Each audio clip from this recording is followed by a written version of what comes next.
Hello everyone, welcome you all in our online learning platform Let's Study India। हम semester second में पढ़ रहे थे नर्वस सिस्टम के बारे में, जिसमें हमने नर्वस सिस्टम के बारे में पढ़ लिया था। हमने नर्वस सिस्टम की सबसे छोटी यूनिट जिसको हम न्यूरॉन कह रहे हैं या एक नर्व सेल कह रहे हैं, उसके बारे में भी हमने देख लिया था। न्यूरॉन का पूरा स्ट्रक्चर देखा था हमने, फिर कैसे एक इम्पल्स जो है वो एक न्यूरॉन के थ्रू ट्रांसफर हो रहा है, ये भी हमने देख लिया। हमने एक्शन पोटेंशियल भी देखा और सिनेप्टिक ट्रांसमिशन भी देखा। एक्शन पोटेंशियल में हमने पढ़ा था कि कैसे थ्रू आउट द एक्सॉन, अगर कोई एक एक्सॉन है तो उसमें कैसे सिग्नल का ट्रांसमिशन हो रहा है। अगर कोई एक एक्सॉन है, इस एक्सॉन से सिग्नल कैसे ट्रांसफर हो रहे थे। उसके बाद हमने ये भी देखा था कि फिर एक्सोनल टर्मिनल पे आने के बाद जो उसके बाद दूसरा न्यूरॉन प्रेजेंट है, एक न्यूरॉन से दूसरे न्यूरॉन में सिग्नल कैसे जा रहा था, जिसको हमने सिनेप्टिक ट्रांसमिशन कहा था। इसमें केमिकल और इलेक्ट्रिकल दोनों था। जब मैं सिनेप्टिक ट्रांसमिशन के बारे में बता रही थी तो उसी टाइम पे मैंने बोला था कि अगर हम किसी न्यूरॉन के स्ट्रक्चर को डिटेल में देखेंगे तो हम क्या किए थे, एक न्यूरॉन के स्ट्रक्चर को 3 पार्ट्स में डिवाइड किए थे, जिसमें एक था कि सेल बॉडी,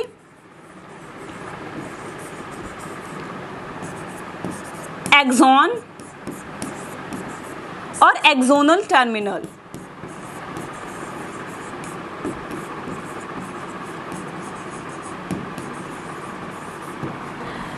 एक्सोनल टर्मिनल में मैंने बोला था कि सिनेप्टिक नॉब्स प्रेजेंट होते हैं। अगर आपको न्यूरॉन का स्ट्रक्चर याद हो, यहाँ पे मैं सिर्फ और सिर्फ एक्सोनल टर्मिनल का स्ट्रक्चर बना रही हूँ, तो आपको याद होगा कि हमने कहा था कि एक नॉब, ऐसे नॉब लाइक स्ट्रक्चर्स प्रेजेंट होते हैं।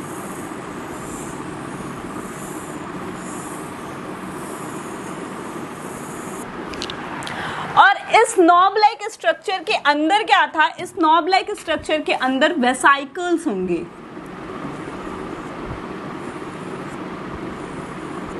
क्या होंगे? इस नॉब लाइक स्ट्रक्चर के अंदर वेसाइकल होंगे। अब इस वेसाइकल के अंदर भी कुछ होगा और इस वेसाइकल के अंदर क्या होगा,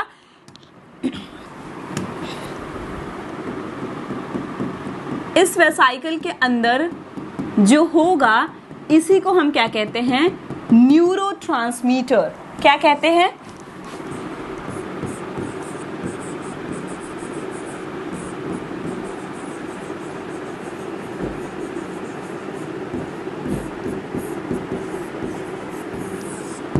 न्यूरोट्रांसमीटर। और हमें जो आज पढ़ना है वो हमें इसी न्यूरोट्रांसमीटर के बारे में ही पढ़ना है कि न्यूरोट्रांसमीटर होता क्या है और इसका काम क्या है, कैसे ये काम करता है। अब आप देखो कि जब हम सिनेप्टिक ट्रांसमिशन के बारे में पढ़ रहे थे तो सिनेप्टिक ट्रांसमिशन में हमने कहा था कि एक्सॉन से होता हुआ जो इम्पल्स है वो आपका एक्सोनल टर्मिनल में आता है। और यहाँ पे क्या होता है, अगर केमिकल वाली बात हो रही है जहाँ पे गैप नहीं प्रेजेंट था, तो वहां पे क्या हो रहा था, गैप नहीं प्रेजेंट था। दैट मीन्स कि यहाँ पे कुछ ब्रिज बने हुए थे, जिस ब्रिज से जो प्री सिनेप्टिक न्यूरॉन था वो पोस्ट सिनेप्टिक न्यूरॉन से कनेक्टेड था। अब इलेक्ट्रिकल सिग्नल्स के फॉर्म में यहाँ पे इम्पल्स आ रहे थे और इस इम्पल्स को कन्वर्ट होने की जरूरत नहीं थी। क्यों? क्योंकि ब्रिज बना हुआ है, इस ब्रिज से वो डायरेक्ट पोस्ट सिनेप्टिक न्यूरॉन्स में या पोस्ट सिनेप्टिक मेम्ब्रेन्स में चले जा रहे थे। लेकिन दिक्कत कहाँ पे आ रही थी, जब बीच में सिनेप्टिक क्लेफ्ट प्रेजेंट था। सिनेप्टिक क्लेफ्ट प्रेजेंट था मतलब कि दो न्यूरॉन के बीच में कोई डिस्टेंस था, मतलब गैप था। एक न्यूरॉन मान लीजिए ये है तो दूसरा न्यूरॉन ये है, यहाँ पे गैप था और इसी गैप को हम क्या कह रहे थे, साइनेप्टिक क्लेफ्ट।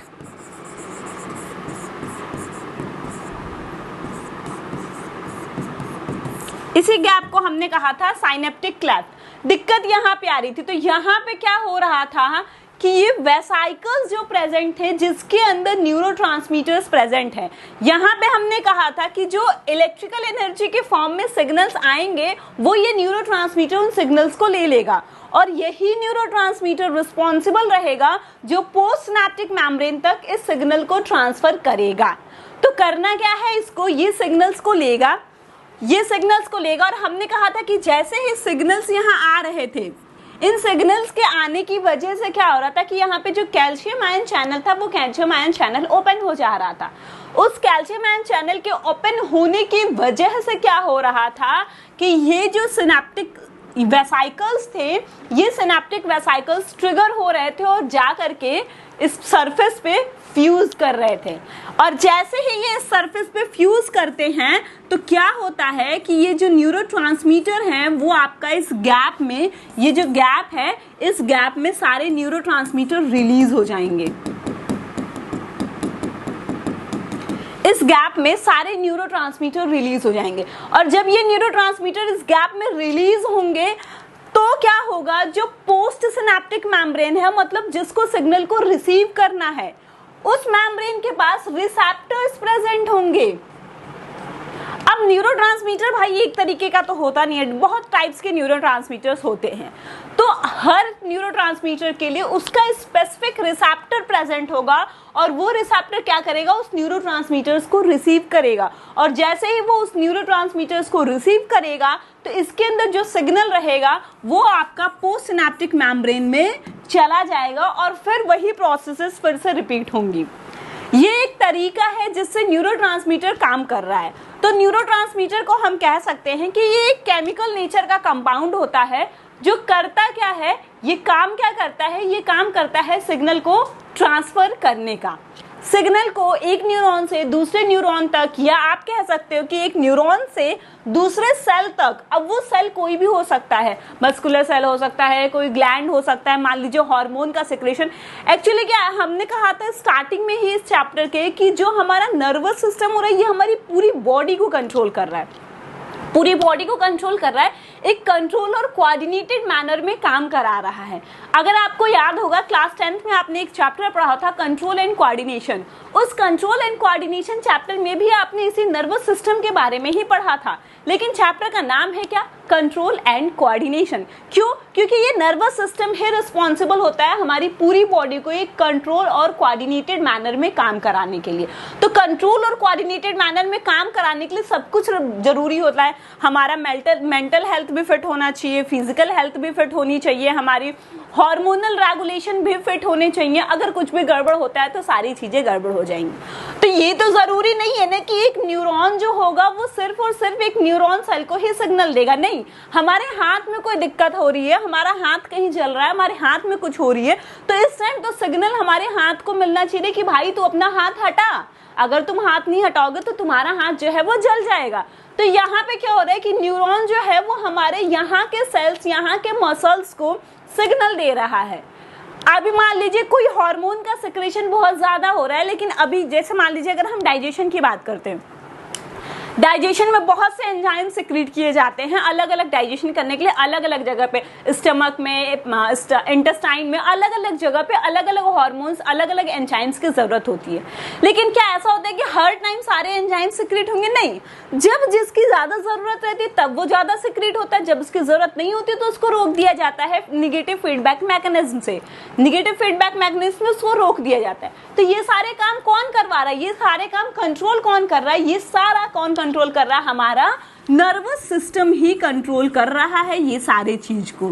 तो यहाँ पे ये सारी बात बताने का मतलब ये है कि जरूरी नहीं है कि जो न्यूरोट्रांसमीटर्स होंगे उनको हम कह रहे हैं कि एक केमिकल कंपाउंड है जो सिग्नल्स को ट्रांसफर कर रहा है। इसका ये बिल्कुल मतलब नहीं कि ये सिर्फ और सिर्फ न्यूरॉन से न्यूरॉन को ही सिग्नल ट्रांसफर करेगा, ये दूसरे सेल्स को भी ट्रांसफर करेगा सिग्नल, दूसरे सेल्स को भी सिग्नल ट्रांसफर कर सकता है। ठीक, तो ये एक पूरा ओवरव्यू है जिसके बारे में हमें इस वीडियो में डिटेल में पढ़ना है। तो चलिए स्टार्ट करते हैं।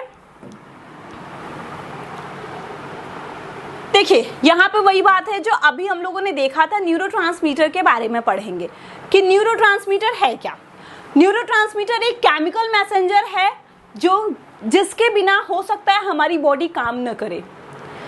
अब कैसे काम न करे आप खुद से सोचिए कि हमने अभी कहा कि यही वो न्यूरोट्रांसमीटर है जो सिग्नल्स को देंगे। अब कुछ हो रहा है, या आप कह लीजिए कि आपको बहुत तेज से भूख लगी है। अब आपको भूख लगी तो आपके दिमाग को ये बात पता चलना चाहिए कि हाँ आपको भूख लगी है। जब तक ये सिग्नल आपके माइंड तक नहीं जाएगा आप नहीं फील कर सकते हो कि आपको भूख लगी है, और अगर आप फील नहीं करोगे तो आप खाओगे नहीं। आप खाओगे नहीं तो आपको वीकनेस आएगी, और वीकनेस आएगी तो अल्टीमेटली जब आपकी सारी एनर्जी यूज हो जाएगी तो वो आपके लिए प्रॉब्लम की बात है। तो वो सिग्नल जो हम कह रहे हैं, जो सिग्नल ब्रेन तक जा रहा है जिससे हमें ये पता चल रहा है कि हमें भूख लगी है, वो सिग्नल कौन भेज रहा है? वो सिग्नल भेजने वाला न्यूरोट्रांसमीटर ही तो है। न्यूरोट्रांसमीटर ही तो सिग्नल जब ट्रांसफर कर रहा है तो जा रहा है। तो हम ये कहते हैं कि ये केमिकल मैसेंजर होता है। क्यों? क्योंकि ये केमिकल नेचर का होता है। ये जो बनता है न्यूरोट्रांसमीटर, इसका नेचर कैसा होता है? ये केमिकल से मिलकर के बना होता है, इसलिए हम इसको कहते हैं मैसेंजर तो है क्योंकि मैसेज को भेज रहा है।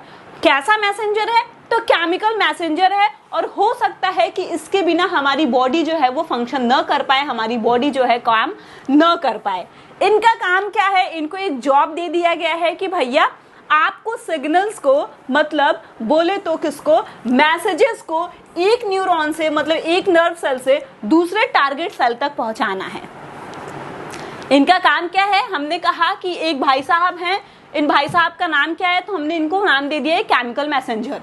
ठीक, ये हमने एक लोकल नाम दे दिया। जैसे हर किसी का दो नाम होता है, एक ओरिजिनल नाम होता है, एक लोकल नाम हम दे देते हैं। तो इसका ओरिजिनल नाम है न्यूरोट्रांसमीटर। अब हम न्यूरोट्रांसमीटर को पहचानेंगे कैसे कि न्यूरोट्रांसमीटर कौन है? तो हम कहेंगे कि अरे वही जो केमिकल मैसेंजर है, जो मैसेज ट्रांसफर करता है। क्या करता है? तो वो मैसेज ट्रांसफर करता है एक न्यूरॉन से दूसरे टारगेट सेल तक। जैसे हम जनरली किसी के बारे में बात करते हैं और अगर हम उसको नहीं पहचान पाते उसके नाम से, तो हम बताते हैं ना कि भाई फला आदमी है, ऐसा लंबा चौड़ा है, गोरा सा दिखता है, उसमें फ्लिपकार्ट में काम करता है या अमेजोन में काम करता है, कुछ कुछ ऐसे ऐसे हम उसकी पर्सनालिटी डिफाइन करते हैं। तो सेम उसी तरीके से आप इसको भी एकदम सिंपल वे में याद कर लीजिए कि हम न्यूरोट्रांसमीटर के बारे में पढ़ रहे हैं। न्यूरोट्रांसमीटर कुछ नहीं है, एक सिंपल सा मैसेंजर है जो मैसेज को ट्रांसफर करता है। नेचर कैसा है इसका? केमिकल नेचर है, इसीलिए हम इसको कह दे रहे हैं कि ये केमिकल मैसेंजर है और हमारे लिए बहुत इंपॉर्टेंट, मतलब बहुत इंपॉर्टेंट है। इसके बिना हो सकता है कि हम प्रॉपर फंक्शन न कर पाए। ठीक, उसके बाद क्या है इसका जॉब? हमने कहा कि इसका जॉब क्या है? सिंपल सा इतना सा जॉब है इसका कि एक न्यूरॉन सेल से जो टारगेट सेल होगा उसको हम वहां तक सिग्नल दे सकते हैं। ठीक, और इसके बिना हमारा काम नहीं चलने वाला है। अब आप सोचो कि जैसे मान लीजिए कि हम बैठे हों, अचानक से आप अपने फ्रेंड्स के साथ बैठे हो, 3 4 10 फ्रेंड्स बैठे हो और आप मस्ती कर रहे हो, गप्पे कर रहे हो। तब तक आपका एक फ्रेंड अभी तक नहीं पहुंचा, वो लेट हो रहा है, फिर वो अचानक से आए और फिर वो बहुत घबराया हुआ है, उसको चोट वोट लगी है और वो कहे कि भाई भाई भाई मेरा एक्सीडेंट हो गया, ये वो बहुत चोट लगी हुई, और आप लोगों खूब तेज तेज से हंसने, अरे वाह क्या बात है, गजब एक्सीडेंट हो गया। तो ये क्या नॉर्मल फंक्शन है? नहीं। उस टाइम में क्या हो रहा है कि आपके न्यूरॉन्स या आपके जो नर्वस सिस्टम है वो बढ़िया से काम नहीं कर रहे, वो नॉर्मल काम नहीं कर रहे, वो सही सिग्नल्स को ट्रांसमिट नहीं कर पा रहे। वो सिचुएशन आपके खुश होने वाली सिचुएशन नहीं है। उस सिचुएशन में आपको सैडनेस शो करना होगा, आपको अपने फ्रेंड्स के प्रति सिंपैथी दिखानी होगी कि अरे यार चोट लगी, कैसे लगी, ज्यादा तो नहीं लगी, चल दवा दिला देते या बैंडेज करा देते, जो भी चीजें हैं।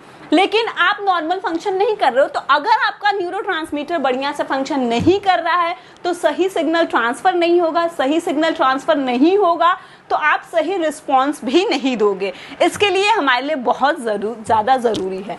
अब जो टारगेट सेल की हम बात कर रहे हैं कि ये मैसेज ट्रांसफर करेगा दूसरे टारगेट सेल को, वो टारगेट सेल कोई भी हो सकता है। जैसे जो टारगेट सेल होगा वो या तो हो सकता है दूसरा जो टारगेट सेल है वो खुद ही एक नर्व सेल ही हो, या वो कोई मसल सेल हो सकता है, या वो कोई ग्लैंड हो सकता है, मतलब कुछ भी हो सकता है। या तो वो एक तो फिक्स है कि नर्व सेल से ही सिग्नल्स आ रहे हैं, दूसरा जो पोस्ट वाला रहेगा जिसके पास सिग्नल्स को जाना है, जो सिग्नल्स को रिसीव करेगा, वो कुछ भी हो सकता है। वो या तो खुद में एक नर्व सेल हो सकता है, या तो एक मसल सेल हो सकता है, या तो कोई ग्लैंड हो सकता है, वो कुछ भी हो सकता है। अब देखिए क्या है, what body functions do nerves and neurotransmitter helps to control. जो नर्व्स या न्यूरोट्रांसमीटर है वो हमारी बॉडी के कौन से फंक्शंस को कंट्रोल करते हैं, कौन से फंक्शंस को रेगुलेट करते हैं। तो इतना तो हमें ये पूरा चैप्टर पढ़ते पढ़ते समझ में आ ही गया हो कि वो हमारी हर बॉडी के हर फंक्शन को कंट्रोल करते हैं, हर फंक्शन में हेल्प करते हैं। चाहे वो हियरिंग हो, चाहे वो टेस्ट की बात हो, चाहे वो हमारी बॉडी का कोई हार्मोनल रेगुलेशन हो, ब्लड प्रेशर हो, या मतलब कुछ भी हो हमारी बॉडी का, हम चल रहे हैं, हम कुछ कर रहे हैं, कोई भी चीज हो, वो सारी चीजें कौन कंट्रोल करेगा? नर्व या न्यूरोट्रांसमीटर ही उसके लिए रिस्पॉन्सिबल होंगे। ठीक, तो हम कह रहे हैं your nervous system control some such functions as your heart beat and blood pressure.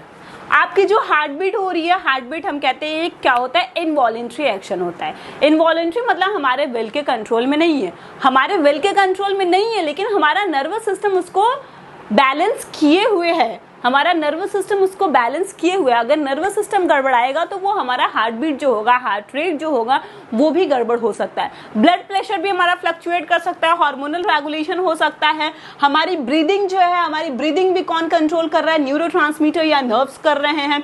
Muscles के मूवमेंट जो है, अब मसल्स का मूवमेंट ही तो होता है जिससे हम किसी चीज को उठाते हैं, कभी कुछ खाते हैं या कहीं कुछ कर रहे हैं, कोई हमें चमाटा मार रहा है तो हम हाथ लगा के अपने आप को डिफेंस करते हैं, नहीं तो पता चला कोई मार रहा है, हम बैठे हुए हैं एकदम बढ़िया, अरे यार इसको तो कोई फर्क नहीं पड़ रहा है, पीटते जाओ। ऐसा नहीं होता है, हम अपने आप को डिफेंस करना बहुत अच्छे से जानते हैं। कोई अभी बस ऐसा हाथ ही उठाता है तो पहले हमारा हाथ यहाँ पे आ जाता है अपने आप को डिफेंस करने के लिए। तो ये सारे मस्कुलर मूवमेंट्स भी जो हैं वो भी कौन कंट्रोल कर रहा है, हमारा नर्वस सिस्टम, या हम कह सकते हैं न्यूरोट्रांसमीटर। ठीक, थॉट्स, मेमोरी, लर्निंग, फीलिंग्स, ये सारी चीजें जो हैं वो कौन कंट्रोल कर रहा है, हमारा नर्वस सिस्टम ही कंट्रोल कर रहा है। Sleep, healing, ageing, stress response, hormonal regulation, digestion, sense of hunger and thirst, senses response to what you see, hear, feel, touch and taste। क्या आप देख रहे हो, क्या आप सुन रहे हो, क्या आप टेस्ट कर रहे हो, क्या आप टच कर रहे हो, हर चीज के लिए हमारी बॉडी रिस्पॉन्स शो करती है। और ऐसा नहीं है कि हम चाहते हैं तभी करती है। जब हम कुछ बहुत गंदे टेस्ट का खाते हैं तो क्या हम चाहते हैं कि हम बहुत गंदा सा मुंह बनाए? नहीं बनाते हैं, हम चाहते नहीं है, वो अपने आप वैसा हो जाता है। जब हम कुछ बढ़िया खाते हैं हमारी आंखों में चमक आ जाती है, अरे वाह क्या टेस्ट था यार।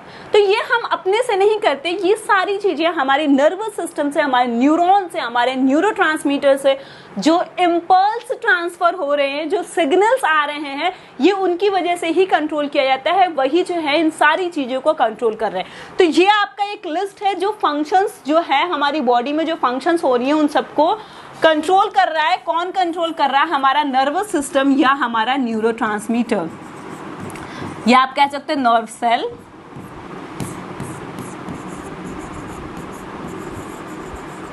नर्वस सिस्टम या न्यूरोट्रांसमीटर्स।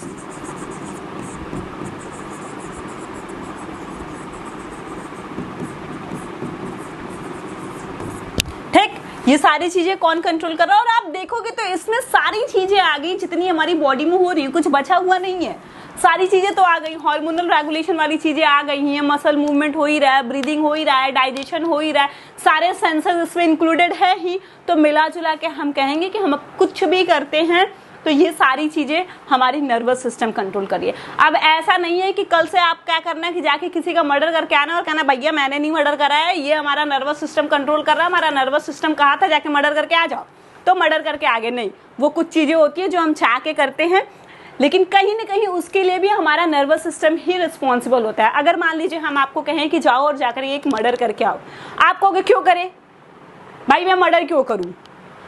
क्योंकि आपका सेंस काम कर रहा है, आपका सेंस जो है, आपका नर्वस सिस्टम जो है वो प्रॉपर वर्क कर रहा है। वही कोई बहुत अग्रेसिव मूड में रहेगा, दैट मीन्स कि उस टाइम उसका नर्वस सिस्टम जो है वो अग्रेसिवनेस वाला शो कर रहा है, और हम क्या कहेंगे कि जाओ जाकर के मर्डर कराओ, तो हो सकता है उस टाइम में वो कर दे। क्यों? क्योंकि उस टाइम में उसका सेंस जो है वो बहुत अग्रेसिव कंडीशन में है, तो हो सकता है।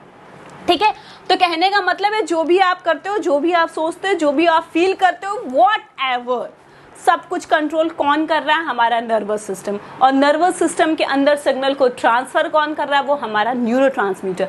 तो है ना न्यूरोट्रांसमीटर हमारे लिए बहुत ज्यादा important. How do neurotransmitter work, ये तो हमने देख लिया था कि भाई न्यूरोट्रांसमीटर है क्या, न्यूरोट्रांसमीटर हमारे लिए करता क्या है ये भी हमने देख लिया है। लेकिन करता है तो कैसे करता है? हम कह रहे हैं कि वो सिग्नल को ट्रांसमिट कर रहा है, लेकिन कैसे कर रहा है, अब हम यही देखेंगे कि वो सिग्नल को ट्रांसमिट कैसे कर रहा है। अब क्या है, neurotransmitter are located in a part of the neuron called axon terminal. जो मैंने सबसे स्टार्टिंग में बताया कि अब मान लीजिए आपको किसी के बारे में जानना है तो पहले आपको जानना होगा ना कि वो बंदा है कहाँ का। तो हम न्यूरोट्रांसमीटर के बारे में जान रहे हैं, तो इसको हम अगर एक बंदा समझ रहे हो तो ये बंदा रहता कहाँ पे है?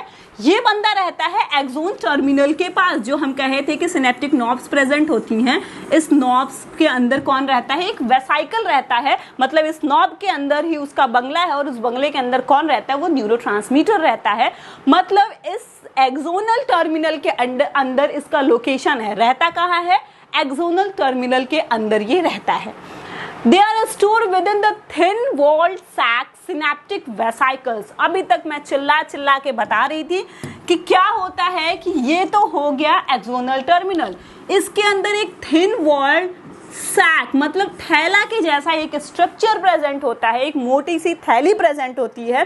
वेसाइकल मतलब हम क्या समझते हैं? वेसाइकल मतलब सिंपल थैला, एक थैला की तरह स्ट्रक्चर प्रेजेंट होता है, और इसी structure each vesicles can contain thousands of neurotransmitters molecule। एक एक वेसाइकल्स में हजार न्यूरोट्रांसमीटर्स प्रेजेंट होते हैं। एक एक वेसाइकल्स में हजार न्यूरोट्रांसमीटर, थोड़े मोड़े नहीं, ढेर न्यूरोट्रांसमीटर्स प्रेजेंट होते हैं। तो इस तरीके से आप सोच लो कि सिर्फ एक न्यूरॉन में कितने ज्यादा न्यूरॉन, क्योंकि एक न्यूरॉन है उसमें एक ही तो एक्सोनल टर्मिनल होता नहीं है, एक ही सिनेप्टिक वेसाइकल्स तो होता नहीं है, ढेर सारे सिनेप्टिक वेसाइकल्स भी होते हैं। और हम कह रहे हैं कि एक ही सिनेप्टिक वेसाइकल्स में ढेर हजार जो है न्यूरोट्रांसमीटर्स प्रेजेंट हैं। तो एक न्यूरॉन में आप सोच लो कितने ढेर सारे न्यूरोट्रांसमीटर्स प्रेजेंट हैं। अब ये रह तो रहा है यहाँ पे, ये तो बात हो गई थी कि यहाँ पे रह रहा है। अब यहाँ पे रहते रहते ये काम कैसे कर रहा है? अब ये काम वैसे ही कर रहा है जैसे मैंने आपको सिनेप्टिक ट्रांसमिशन बताते टाइम एक ओवरव्यू इसका दे दिया था। होगा क्या? जैसे ही कोई मैसेज और सिग्नल नर्व सेल्स में आएंगे, एज अ मैसेज और signals travels along the nerve cell आएगा, the electric charge of the signal causes vesicles of neurotransmitter to fuse with the nerve cell membrane. मैंने क्या कहा था कि सिग्नल आएगा, जैसे ही सिग्नल आएगा, इस सिग्नल के आने की वजह से ये सिग्नल क्या ट्रिगर कर रहा है? ये सिग्नल ट्रिगर करेगा सिनेप्टिक वेसाइकल्स को कि तुम जाओ और जा करके फ्यूज करो। कहाँ पे फ्यूज करो? अब मैं आपको बता रही हूँ, आप इसको समझिए कि ये एक एक्सोनल टर्मिनल है। हम समझते हैं कि ये एक एक्सोनल टर्मिनल है। यहाँ पे जो हमारे फिंगर टिप्स हैं, ये फिंगर टिप्स जो हैं यही वो नॉब हैं, और इसी नॉब के अंदर क्या होगा? इस नॉब के अंदर वेसाइकल्स प्रेजेंट रहेंगे। और यहाँ से कोई सिग्नल आ रहा है, इसको आप समझो एक्सॉन, ठीक? यहाँ से कोई सिग्नल आ रहा है एक्सॉन से होता हुआ, जैसे ही ये इस एरिया में एंटर करेगा, इस एरिया में सिग्नल के एंटर करने का मतलब ही क्या है कि वो ट्रिगर कर रहा है सिनेप्टिक वेसाइकल्स को कि चलो तुम लोग फटाफट जा करके अपना पोजीशन ले लो। उनका पोजीशन क्या है? उनका पोजीशन है ये जितना टर्मिनल है, ये जो फिंगर टिप्स दिख रहे हैं आपको, ये टर्मिनल पे जाकर के फ्यूज होना है। कैसे हम मूवीज में देखते हैं कि जो सबसे बड़ा डॉन रहता है, अगर लाइक किसी विलन के घर का सीन डिस्कस करें, तो जो सबसे बड़ा डॉन रहता है, जब वो एंटर करता है, एंटर करते ही जैसे कार की गेट वेट खुलती है तो सारे जितने उसके चेला चपाटी रहते हैं सब फटाफट अपनी पोजीशन पकड़ लेते हैं। तो आप वैसा ही समझो कि वैसा ही यहाँ पे भी कुछ हो रहा है। जैसे ही सिग्नल आ रहा है, सिग्नल के आते देर नहीं, वो क्या ट्रिगर कर रहा है? वो ट्रिगर कर रहा है कि जो वेसाइकल्स प्रेजेंट है वो फटाक से जाकर के जो एज, जो किनारा है, उस पे फ्यूज कर जाएं। ठीक, हम यही चीज कह रहे हैं कि as a message or signals travel along the nerve cell, the electrical charge of the signal causes vesicles of neurotransmitter to fuse with the nerve cell membrane at very edge of the cell. Cell के एकदम edge पे जा करके क्या करना है? Fuse कर जाना है। The neurotransmitter which now carry the masses are then released the axonal terminal into the fluid filled space between। अब जैसे ही ये हम एक ही एग्जाम्पल लेते हैं जिससे कि हम आपको आसानी से समझा सकें। अब आप समझो कि अभी जो वेसाइकल है वो यहाँ पे है, जैसे ही सिग्नल आ रहा है, सिग्नल के आते ही अब ये जो है ये क्या करेगा? ये जाकर के फ्यूज कर जाएगा। ये देखिए ऐसे फ्यूज कर गया। इसके फ्यूज करते ही इसके अंदर जितने न्यूरोट्रांसमीटर्स थे ये न्यूरोट्रांसमीटर क्या कर रहे हैं, यहाँ पे जो स्पेस प्रेजेंट था, जो सिनेप्टिक क्लेफ्ट प्रेजेंट था, ये उसमें रिलीज होना स्टार्ट हो जाएंगे और सारे के सारे उसमें रिलीज हो जाएंगे। अब इसके रिलीज होते ही क्या होगा, जो नेक्स्ट टारगेट सेल यहाँ पे प्रेजेंट होगा, इस टारगेट सेल के पास रिसेप्टर्स प्रेजेंट हैं और फटाफट आप जैसे समझ लो कि मैग्नेट हो हमारे पास और हम क्या करते हैं, कोई भी आयरन रहता है तो उसके पास ले जाते हैं, वो उसको अट्रैक्ट कर लेता है। सेम उसी तरीके से ये रिसेप्टर क्या करेगा, अपने अपने स्पेसिफिक न्यूरोट्रांसमीटर को तब फटाफट फटाफट फटाफट सिग्नल्स को रिसीव कर लेगा। ठीक, अब ये जो होगा नेक्स्ट सेल जो होगा वो कुछ भी हो सकता है, कोई नर्व सेल हो सकता है, कोई मसल सेल हो सकता है या कोई भी ग्लैंड हो सकता है। Each type of neurotransmitter lands on and bind to a specific receptor. हमने अभी कहा कि सारे जो होंगे वो अपने अपने स्पेसिफिक रिसेप्टर से ही जाकर के बाइंड करेंगे।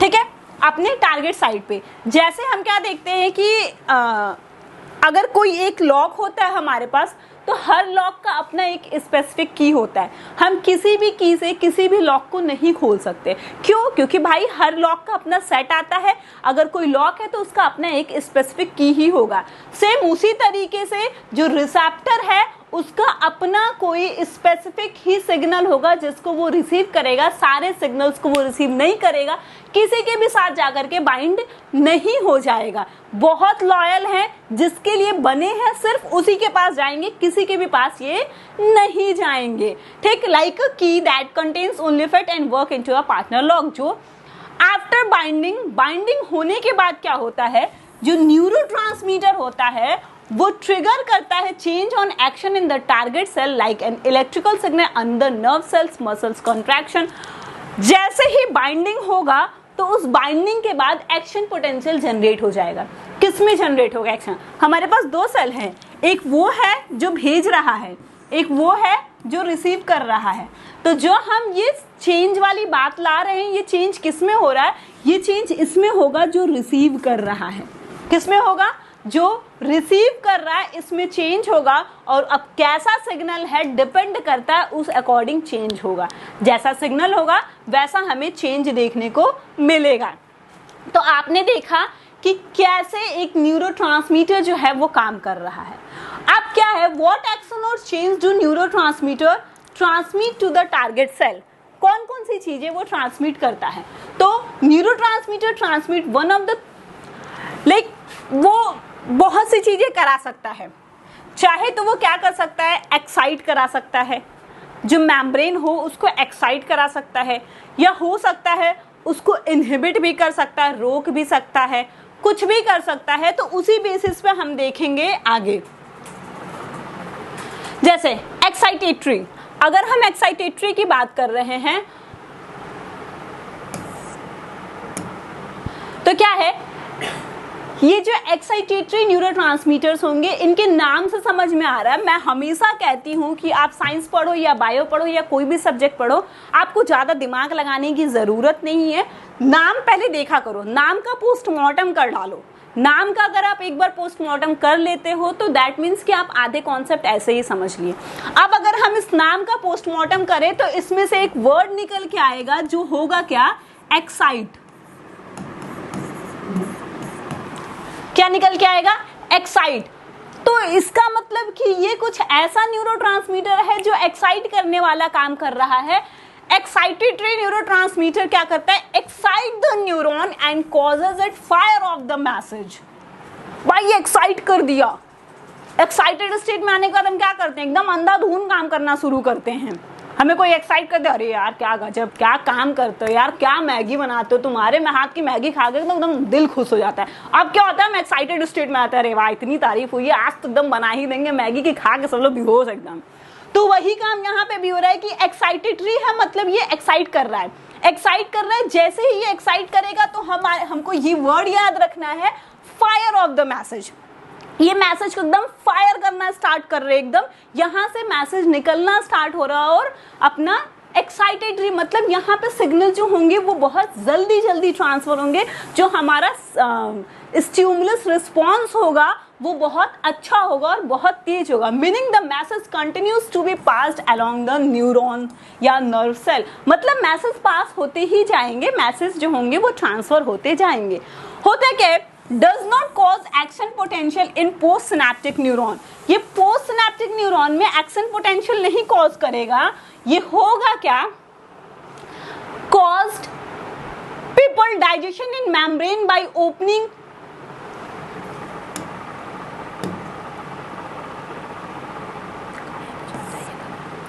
इसमें क्या होगा, ये क्या करेगा, जैसे ही मान लीजिए कि अगर हम इसकी बात कर रहे हैं तो जैसे ही न्यूरोट्रांसमीटर आएंगे ये सोडियम चैनल को ओपन कर देगा। सोडियम चैनल जैसे ही ओपन होगा तो सोडियम आयन का होगा ECF टू ICF, मतलब एक्स्ट्रा सेलुलर फ्लूइड से इंट्रासेलुलर फ्लूइड में सोडियम का ट्रांसफर होना स्टार्ट हो जाएगा, which generate potential called excitatory post synaptic potential, excitatory post synaptic potential, जिससे क्या मतलब सिग्नल्स आ रहे हैं, उन सिग्नल्स की वजह से क्या हो रहा है, सोडियम आयन चैनल ओपन हो जा रहा है। सोडियम आयन चैनल ओपन हो रहा है तो हमको पता है सोडियम बाहर ज्यादा होता है अंदर कम होता है, ये हमने पढ़ा है रेस्टिंग मेम्ब्रेन पोटेंशियल में। तो सोडियम बाहर ज्यादा है अंदर कम है तो गेट खुलेगा तो बाहर ज्यादा से कम की तरफ ही आना चाहेंगे, मतलब ECF से ICF में सोडियम्स का मूवमेंट होना स्टार्ट हो जाएगा, जिसकी वजह से क्या होगा, एक पोटेंशियल जनरेट हो जाएगा और इस पोटेंशियल को हम क्या कहते हैं, एक्साइटेटरी पोस्ट सिनेप्टिक पोटेंशियल। और जैसे ही पोटेंशियल जनरेट हो जाता है हमको पता है क्या होता है, सिग्नल्स का ट्रांसमिशन होने लगता है, इम्पल्स ट्रेवल फॉरवर्ड, इम्पल्स जो होते हैं वो आगे की तरफ बढ़ना स्टार्ट कर देते हैं। अगर हम एक्साइटेटरी न्यूरोट्रांसमीटर्स के एग्जांपल्स की बात करें तो ग्लूटामेट, एपिनेफ्रॉन एंड नॉरएपिनेफ्रिन जो होते हैं वो इसके एग्जांपल हैं। ग्लूटामेट, एपिनेफ्रिन, नॉरएपिनेफ्रिन जो हैं वो क्या है, इसके एग्जांपल हैं। तो एक्साइटेटरी में हमने क्या पढ़ा कि एक्साइटेटरी सिग्नल्स में जब सिग्नल्स आ रहे हैं तो उनके आते देर नहीं, ऐसा नहीं कि एक्शन पोटेंशियल जनरेट हो जा रहा है, वो आएंगे तो वो सोडियम चैनल को ट्रिगर करेंगे। सोडियम चैनल जैसे ही ट्रिगर होगा तो ECF से ICF में सोडियम चैनल्स आना स्टार्ट हो जाएंगे और उनके आने से क्या होगा, यहाँ पे excitatory post synaptic potential generate हो जाएगा और इम्पल्स जो होगा वो आगे आगे ट्रेवल करना स्टार्ट हो जाएगा, जिसका एग्जांपल हमने देखा ग्लूटामेट, एपिनेफ्रॉन एंड नॉरएपिनेफ्रॉन जो है वो इसका एग्जांपल है। Now the next one is inhibitory, ये क्या करेगा, अब फिर से नाम का पोस्टमार्टम करिए, वो एक्साइटेटरी था तो एक्साइट कर रहा था, ये इनहिबिटरी है तो इनहिबिट करेगा, रोकने का काम करेगा। क्या हो रहा है, inhibit the conduction of impulse, ये इम्पल्स के कंडक्शन को इनहिबिट कर रहा है, conduction of impulse from pre to post synaptic neuron, ये रोकने का काम कर रहा है, रोक रहा है। As they bind post synaptic receptors, जैसे ही ये पोस्ट सिनेप्टिक रिसेप्टर से बाइंड होंगे, मैंने कहा ये प्री सिनेप्टिक हो गया, ये पोस्ट सिनेप्टिक हो गया, यहाँ पे जो रिसेप्टर्स प्रेजेंट होंगे उनसे जैसे ही ये जाकर के बाइंड होंगे तो एक्साइटेटरी में क्या हो रहा था, सोडियम आयन का चैनल ओपन हो जा रहा था, लेकिन इनहिबिटरी में क्या होगा, सोडियम आयन का चैनल नहीं ओपन होगा, यहाँ पे पोटेशियम आयन का चैनल ओपन होगा। आप दिमाग में जोर डालो और याद करो कि पोटेशियम का कंसंट्रेशन कहाँ कैसा था। तो हमें याद आ रहा है कि यार पोटेशियम तो लग रहा है कि ICF में ज्यादा था और ECF में कम था, तो गेट खुलेगा तो क्या होगा, अगर मैं इस रूम के बाहर 50 को बैठा दूं, जगह नहीं है फिर भी ठूस ठूस के मैंने खड़ा कर दिया और अंदर हम 2 लोग आराम से ऐश कर रहे हैं, जब हम गेट खोलेंगे तो वो 50 अंदर आना चाहेंगे, क्यों, क्योंकि वहां पे कंसंट्रेशन ज्यादा है, यहाँ पे कंसंट्रेशन कम है। पोटेशियम का कंसंट्रेशन ICF में इंट्रासेलुलर फ्लूइड में ज्यादा है, ECF में कम है, गेट खुला तो अंदर से वो बाहर जाना चाहेंगे, मतलब ICF से कहाँ जाना चाहेंगे, ECF में, कहाँ मूव करेंगे, ICF टू ECF, और इसकी वजह से क्या होता है, हाइपर पोलराइजेशन वाली कंडीशन डेवलप हो जाती है। ग्राफ को याद करिए, मैंने हाइपर पोलराइजेशन भी बताया था। अब से क्या होगा, लीड्स टू हाइपर पोलराइजेशन, और इसको हम क्या कहते हैं, इनहिबिटरी पोस्ट सिनेप्टिक पोटेंशियल, जैसे उसको हम कह रहे थे exhibitory post synaptic, excitatory post synaptic, उसी तरीके से इसको हम कहते हैं इनहिबिटरी पोस्ट सिनेप्टिक पोटेंशियल, क्या कहते हैं, IPSP, inhibitory post synaptic potential. ठीक, जब inhibitory post synaptic potential develop हो जाएगा तो क्या होगा कि conduction of impulse not possible. हमने क्या कहा था कि जब नॉर्मल कंडीशन होगी, जो हम रेस्टिंग मेम्ब्रेन पोटेंशियल की बात कर रहे थे, तो हमने कहा था कि रेस्ट स्टेट में जब होगा तभी वो मेम्ब्रेन पॉसिबल होगा दूसरे सिग्नल्स को रिसीव करने के लिए।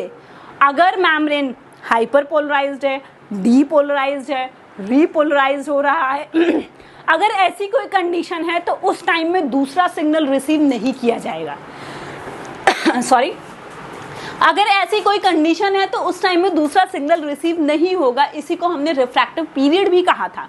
तो वही काम तो यहाँ पे भी हो रहा है। यहाँ पे क्या हो जा रहा है, पोटेशियम के ज्यादा से ज्यादा बाहर जाने की वजह से हाइपरपोलराइजेशन डेवलप हो जा रही है, और हाइपरपोलराइजेशन में हमको पता है कि हम सिग्नल लेंगे ही नहीं। भाई ऑलरेडी हमारे ऊपर लोड है, हम एक्स्ट्रा काम क्यों ले? जब हमारे ऊपर कोई लोड रहता है तो हम एक्स्ट्रा काम नहीं लेना चाहते। वही काम तो इसके साथ भी हो रहा है। भाई बंदा खुद ही हाइपर कंडीशन में है, हाइपर पोलराइज्ड कंडीशन में, तो क्यों वो लेगा? तो इस तरीके से इसका नाम हो गया इनहिबिटरी। अगर इनहिबिटरी के एग्जांपल्स की बात करें तो इसमें आता है गाबा, जिसको हम क्या कहते हैं, गामा अमाइनो ब्यूटारिक एसिड, जिसको GABA amino butyric acid, glycine and serotonin. ये जो हैं ये इनहिबिटरी न्यूरोट्रांसमीटर्स के एग्जांपल्स हैं। अब हम कुछ और डिफरेंट टाइप्स के न्यूरोट्रांसमीटर्स की बात कर ले अगर, तो डिफरेंट टाइप्स के न्यूरोट्रांसमीटर की बात करें तो साइंटिस्ट के अकॉर्डिंग, अगर हम साइंटिस्ट की बात माने तो साइंटिस्ट ने क्या कहा है कि वो अभी तक क्या करते हैं, साइंटिस्ट नो एटलीस्ट 100 न्यूरोट्रांसमीटर। उनका कहना है कि अभी तक 100 न्यूरोट्रांसमीटर्स को ही हम जानते हैं, लेकिन हैं अभी बहुत ज्यादा जो अभी तक हम जानते ही नहीं हैं और भी जिनको हम अभी तक जानते ही नहीं है। अभी तक हम लगभग 100 न्यूरोट्रांसमीटर्स को जानते हैं। ठीक, scientist know at least 100 neurotransmitter and suspected there are many others have yet to be discovered. अभी और बहुत से हैं जिनको डिस्कवरी करनी बची हुई है, जिनको अभी हमने डिस्कवर ही नहीं किया। आप बहुत लकी हो, अभी 100 वाले में ही पढ़ लो। अगर बाद में आए होते तो डिस्कवर हो जाता तो वो भी पढ़ना पड़ता, तो बढ़िया है अभी पढ़ो। अभी 100 ही है, लेकिन आपको पूरे 100 नहीं पढ़ने, टेंशन लेने की जरूरत नहीं है। आपको सिर्फ कुछ इंपॉर्टेंट्स पढ़ने हैं, और आप जब एमएससी करना तो और डिटेल में पढ़ना हो सकता है। तो अभी तक हमको 100 पता है, लेकिन अभी भी बहुत से ऐसे हैं जो अभी डिस्कवर नहीं किए गए हैं, लेकिन उनको डिस्कवर करना। और they can be grouped into types based on their chemical nature. उनके केमिकल नेचर की बेसिस पे उनको ग्रुप कर दिया गया है कि उनका, हमने कहा कि भाई न्यूरोट्रांसमीटर ही पूरा केमिकल नेचर का है, लेकिन केमिकल तो कई तरीके की होती है। तो कौन सा केमिकल नेचर है उसके बेसिस पे उनको ग्रुप किया गया है, क्लासिफाई किया गया है। Some of the better known categories are neurotransmitter examples and their functions are including. कुछ जो हैं उनको हम यहाँ पे डिस्कस कर लेते हैं। जैसे में जो पहला होगा वो अमाइनो एसिड्स वाले होंगे। जो पहला है वो अमाइनो एसिड्स वाले होंगे। ये अमाइनो एसिड्स वाले जो हैं, अगर इनकी बात करें तो ये न्यूरोट्रांसमीटर किसमें इन्वॉल्व होते हैं, ये फास्ट सिनेप्टिक ट्रांसमिशंस में इन्वॉल्व होते हैं। जो फास्ट सिनेप्टिक ट्रांसमिशन होता है, जो फास्ट होते हैं, उनमें होता है ये इन्वॉल्व। ये दूसरे सेल्स को जाकर के एक्साइट करते हैं, जिसका एग्जाम्पल हो जाएगा GABA, glycerine, glutamate and aspartate. ठीक, दूसरा बात कर ले हम तो amines, they are the modifying amino acids. Amines जो हैं ये भी हैं अमाइनो एसिड्स ही, लेकिन कुछ मॉडिफाइंग अमाइनो एसिड्स हैं, और ये क्या करते हैं, involve in slow synaptic transmission. Slow synaptic transmissions में इन्वॉल्व है, जिसका एग्जांपल आ जाता है नॉर एड्रेलिन, एड्रेलिन और डोपामिन। और कुछ ये हैं आपके अमाइनो एसिड्स, और इसके बाद जो बचते हैं जैसे एसिटिलकोलिन और ये सारे जो हैं, इनको आप अदर्स में डाल सकते हो। तो ये थे न्यूरोट्रांसमीटर की क्लास, और इसी क्लास के साथ आपका ये जो चैप्टर है नर्वस सिस्टम का, ये चैप्टर खत्म होता है। चलिए मिलते हैं नेक्स्ट वीडियो में नेक्स्ट टॉपिक के साथ। तब तक के लिए थैंक यू।